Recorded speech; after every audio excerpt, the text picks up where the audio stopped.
यदि सोचा है कुछ करने के लिए तो करके दिखाइए। जो आपसे कहते हैं कुछ नहीं कर पाओगे, जो आपसे कहते हैं कुछ नहीं बन पाओगे, उन्हें बन के दिखाइए। मित्रों नमो नमः।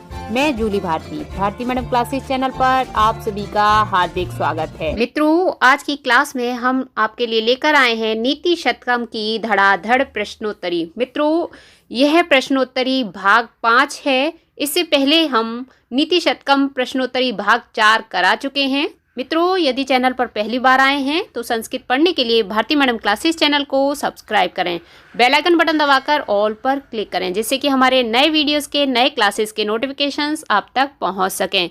मित्रों इससे पहले की प्रश्नोत्तरी देखने के लिए नीचे दिए गए डिस्क्रिप्शन बॉक्स के प्लेलिस्ट के लिंक पर क्लिक करके आप सभी क्लासेस सभी प्रश्नोत्तरी देख सकते हैं। तो आइए मित्रों आज की क्लास प्रारंभ करते हैं।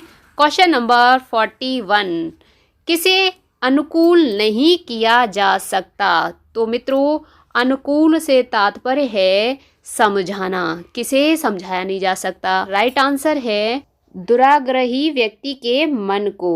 दुराग्रही व्यक्ति कौन है? मूर्ख व्यक्ति की बात हो रही है यहाँ पर। मूर्ख कैसे व्यक्ति? मूर्ख व्यक्ति। तो मूर्ख व्यक्ति के मन को अनुकूल नहीं किया जा सकता, वश में नहीं किया जा सकता, समझाया नहीं जा सकता। ठीक है, तो इस तरह से मित्रों अब आगे बढ़ते हैं। नेक्स्ट क्वेश्चन नंबर 42, कोपितम में कौन सा प्रत्यय है? सर्वप्रथम मित्रों जैसा कि हम आपको कहते हैं कि संस्कृत के शब्द का अर्थ पता होना चाहिए, तभी आप सही आंसर दे पाएंगे। तो कोपितम का क्या अर्थ होता है? तो कोपितम का अर्थ होता है क्रोधित हुए, इस तरह से। ठीक है, कोपितम का अर्थ है।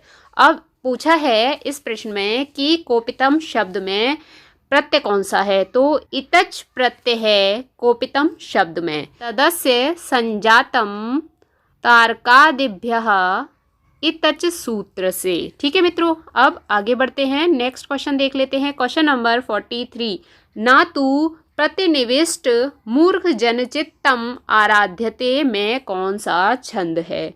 तो मित्रों सबसे पहले हम इस पंक्ति का अर्थ बताएंगे आपको कि क्या है इसका अर्थ। तो तू का अर्थ होता है किंतु, ना नहीं। प्रतिनिविष्ट मूर्ख जन चित्तम आराध्यते, आराध्यते समझाया जा सकता है, लेकिन यहाँ पर ना आ गया तो नहीं समझाया जा सकता। किसको? मूर्ख व्यक्ति के मन को, मूर्ख व्यक्ति के चित्त को कैसे नहीं समझाया जा सकता? आसानी से नहीं समझाया जा सकता। यानी कि एक लाइन में कहें तो किंतु दुराग्रही मूर्ख व्यक्ति के मन को प्रसन्न नहीं किया जा सकता, समझाया नहीं जा सकता। तो इस पंक्ति का यह अर्थ है। अब इसमें छंद पूछा है तो इसमें पृथ्वी छंद है। आप कहेंगे कैसे पहचानेंगे कि इसमें पृथ्वी छंद है? तो चलिए नेक्स्ट क्वेश्चन आगे देख लेते हैं। इसी को बताया गया है। ठीक है, तो क्वेश्चन नंबर 44, पृथ्वी छंद का लक्षण क्या है?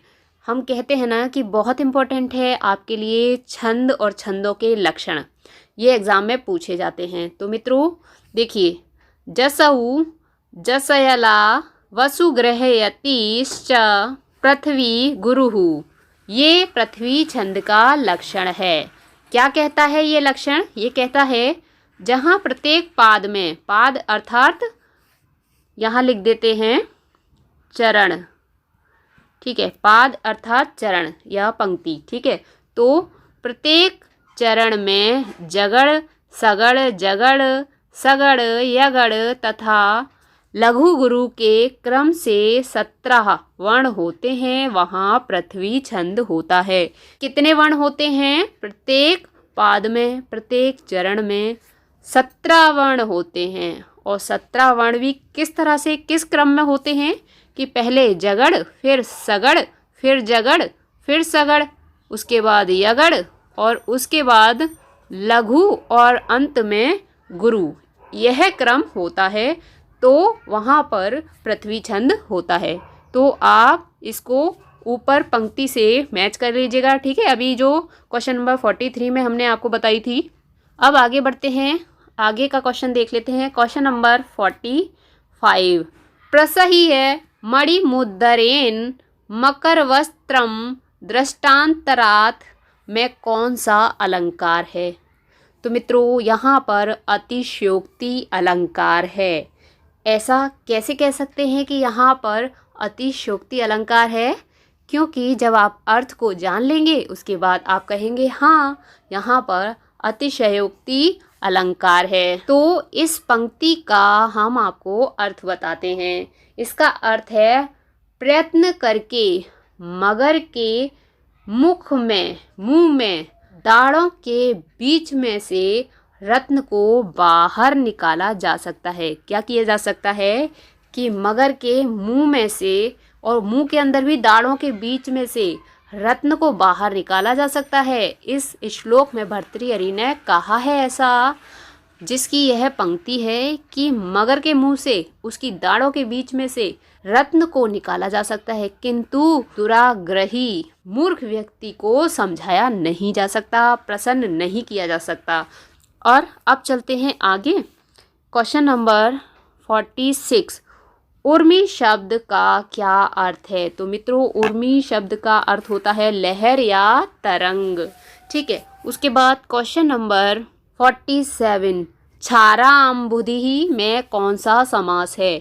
तो राइट आंसर है कर्मधारय समास। कैसे? देखिए, क्षारस चासौ अम्बुधिः तस्य, क्या आएगा? तस्य लगेगा यहाँ पर, तो बना क्षाराम्बुधिः, है ना। इसका अर्थ क्या होता है? क्षाराम्बुधिः का आपको पता होना चाहिए, है ना, तभी तो आप बता पाएंगे कौन सा समास है। तो और तस्य लगा तो आपने पहचान ही लिया होगा, जिसका यानी कि खारे समुद्र का जल। तो जिसका खारा जल है अर्थात समुद्र। ठीक है। तो यहाँ पर कौन सा समास है? कर्मधारय समास है। ठीक है। अब आगे बढ़ते हैं। Question number 48। शार्दूल विक्रीडित छंद का लक्षण क्या है? तो देखिए मित्रों, अब शार्दूल विक्रीडित छंद का लक्षण बताएंगे आपको। सूर्य ऐश्वर्यम सजस्ततः सगुर्वः शार्दूल विक्रीडितम। अब इसका क्या अर्थ है? अर्थात जहाँ प्रत्येक चरण में मगड़, उसके बाद सगड़, जगड़, सगड़, तगड़, तगड़ और अंत में गुरु के क्रम से 19 वर्ण होते हैं, उसे शार्दूल विक्रीडित छंद कहा जाता है। तो ये इसकी पहचान है। कितने वर्ण होते हैं? 19 वर्ण होते हैं। ठीक है। ये आप अच्छे से याद कर लीजिएगा। अब उसके बाद क्वेश्चन नंबर 49। मित्रों अपंडितों किसको कहा जाता है? अपंडितों, मूर्ख को, है ना, जो पंडित नहीं है। तो कौन? मूर्ख। मूर्ख का आभूषण क्या है? तो मौन अर्थात चुप रहना मूर्ख का आभूषण है, ऐसा भर्तृहरि ने नीति शतकम में लिखा है, कहा है कि विभूषणम मौनम अपंडिता नाम। तो जो अपंडित हैं उनका आभूषण क्या है? मौन है। ठीक है। उसके बाद नेक्स्ट क्वेश्चन देख लेते हैं। Question number 50। स्वायत्तम एक अंतगुणम विधात्रा विनिर्मितम छादनम अज्ञातायाः। ठीक है। में कौन सा छंद है? तो आंसर है उपजाति छंद। ठीक है। अब उसके बाद क्वेश्चन नंबर 51। तो देखिए मित्रों क्वेश्चन नंबर 51। सर्वज्ञता का अभिमान कब उतर जाता है? तो मित्रों विद्वानों की सभा में जाने पर सर्वज्ञता का अभिमान उतर जाता है। सर्वज्ञता यानी कि सब कुछ जानने वाला, यानी कि मूर्ख क्या समझता है? मूर्ख से तात्पर्य जिसको कम ज्ञान होता है। अल्पज्ञानी मूर्ख क्या समझता है कि थोड़ा सा ज्ञान होने पे वह बहुत सर्वज्ञ है। और अभिमान का अर्थ होता है घमंड। तो उसका ये वाला घमंड कब उतर जाता है कि मुझे सब कुछ आता है, मैं तो ज्ञानी हूँ, सर्वज्ञ हूँ? तो ये जब उतर जाता है जब वह विद्वानों की सभा में जाता है, वहाँ पर बैठता है ना। तब उसका ये वाला घमंड उतर जाता है कि मुझे सब कुछ आता है, क्योंकि अकेले में तो हर व्यक्ति अपने आप को बहुत सर्वज्ञ, बहुत चतुर समझता है। लेकिन जब विद्वानों की, जिन्हें वास्तविक ज्ञान है, उनके बीच में वह बैठता है, तब उसे पता चलता है कि मुझे कितना ज्ञान है और कितना ज्ञान नहीं है। तो ये एहसास अल्पज्ञानी मूर्ख को, दुराग्रही मूर्ख को तभी होता है जब वह विद्वानों के बीच में बैठता है, ठीक है, और सीखता है। अब मित्रों क्वेश्चन नंबर 52, कदा ज्वर इव मदो में व्यपगतः, तो इसका क्या अर्थ है? तो व्यपगतः का अर्थ होता है मित्रों समाप्त, समाप्त हो गया। अब कदा कब, उसके बाद ज्वर, ज्वर का बुखार है ना, बुखार होता है ना, तो ज्वर इव समान मदो में, तो मदो में मेरा गर्व। तो यहाँ पर इस पंक्ति का अर्थ है कब ज्वर के समान मेरा गर्व समाप्त हो गया। ऐसा कौन कह रहा है? मूर्ख व्यक्ति जो ये खुद को सर्वज्ञ समझता है। देखिए क्वेश्चन नंबर 51 में कि सर्वज्ञ कहने वाला जब, तो वो कह रहा है कि कब ज्वर के समान बुखार जैसे चला जाता है, ऐसा मेरा गर्व समाप्त हो गया। कब हो गया? तो कब हो गया था? बुद्ध जन सकाशात अवगतम, जब मैंने विद्वानों के संपर्क में रहकर उनके बीच में बैठकर सीखना प्रारंभ किया, तब मुझे पता चल गया कि मैं सर्वज्ञ नहीं हूँ, मुझे पूर्ण ज्ञान नहीं है। तो मित्रों भर्तृहरि ने इस प्रकार अपने श्लोक में लिखा है। तो मित्रों आज की क्लास आपको पसंद आई है तो एक लाइक और एक कमेंट अवश्य कीजिए। साथ ही साथ सिलेबस की सभी प्रश्नोत्तरियों को देखने के लिए, सभी क्लासेस को देखने के लिए ऊपर दिए गए आई बटन पर क्लिक करें। नीचे दिए गए डिस्क्रिप्शन बॉक्स के प्लेलिस्ट के लिंक पर भी क्लिक करके आप सभी क्लासेस, सभी सिलेबस की कथाएं सुन सकते हैं। मित्रों यदि चैनल पर पहली बार आए हैं और संस्कृत विषय की कॉम्पिटिटिव एग्जाम्स की तैयारी कर रहे हैं तो भारती मैडम क्लासेस चैनल को सब्सक्राइब करें, बेल आइकन बटन दबाकर ऑल पर क्लिक करें, जिससे कि हमारे नए वीडियोस के, नए क्लासेस के नोटिफिकेशंस आप तक पहुंच सकें। तो मित्रों स्वस्थ रहिए, मुस्कुराते रहिए, पढ़ते रहिए, पढ़ाते रहिए, सबको करके दिखाते रहिए और अपना अनुभव बढ़ाते रहिए। मित्रों आज की क्लास में इतना ही। क्लास देखने के लिए बहुत बहुत धन्यवाद। कल फिर मिलते हैं इसी प्रकार की एक नई क्लास के साथ।